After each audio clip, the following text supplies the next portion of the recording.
Hi guys and welcome back for today's video. So ngayon meron akong i-share sa inyo. So i-share ko sa inyo yung aming wedding expenses and sa wakas ikinasal na po kami ng aking wife noong December 15 and i-share ko sa inyo yung aming wedding expenses. Ito po yung 7th-day Adventist na kasal and i-share ko sa inyo kung magkano yung expenses namin. Total, lahat na. Kasama na yung sa aming mga documents and transportation and all. So i-share ko sa inyo. So yun, nandito po tayo sa harap ng aking computer. So ito po yung total na breakdown ng aming expenses. So ito yung video and photos namin. So kasama na dito yung prenup is 13,500. So 13,000 yun yung package nila. So kasama din yung 500 na transportation during sa prenup and yung catering and florist namin. So kasama na doon yung sa church na decoration at saka yung mga bouquet ng wife ko. It's 42,300. So yung apparels namin is 16,000 kasi new user yung gown at saka yung barong ko. Saka yung cake namin, ito 3,000 lang siya. So charts and venue, so 8,700. So 8,000 yung sa charts namin, 700 yung sa janitor na binigay namin. So kasama na dito yung sa charts, sa venue, sa room na binihisan namin, saka yung sa live, so, kasi live streaming yun. So i-upload ko yung live streaming video namin dito. And then makeup, so 4,000. Then yung OTD coordinator namin is 5,000. At saka yung music and sounds namin is 5,000.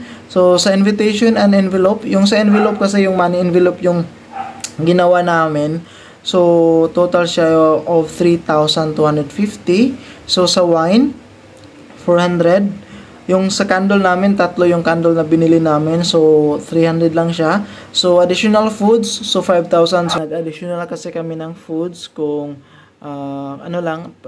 parang kung magkulang yung sa catering, meron kaming backup na foods. So, sa documents, ito yung sa documents namin, yung sa marriage license, yung sa mga IDs ng wife ko is 2,000 siya in total.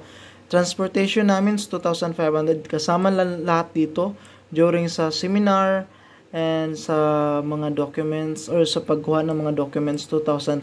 So total costing namin o total cost ng aming kasal is 112,950. Yun lahat na nagasto namin during sa wedding namin, 112,950. And DIY lang to guys, kami lahat ng kumuha ng mga supplier, kumontak ng mga supplier, and intimate lang to, 120 packs lang yun katao. And sobrang happy din po ako kasi marami pong tumulong na kamag-anak ko financially. So hindi masyadong mabigat sa akin yung 112,950 kasi meron pong mga finances, mga financial na tulong galing po sa mga kamag-anak, and thankful din po ako doon. And wala po kaming masyadong mabigat na problema during sa wedding, during sa preparation, and sobrang flawless po ng aming preparation hanggang sa matapos yung aming event. And sobrang thankful din po ako sa Panginoon kasi lahat ng hiningi namin binigay niya, and sobrang thankful din po ako doon kasi wala kami masyadong problema and hindi kami masyadong stress during sa wedding kasi lahat po supportive po. Wala po kaming utang na babayaran after the wedding kasi lahat po ay bayad. And sobrang thankful din po ako sa blessing. So, yun lang po. Thank you so much for watching and Happy New Year.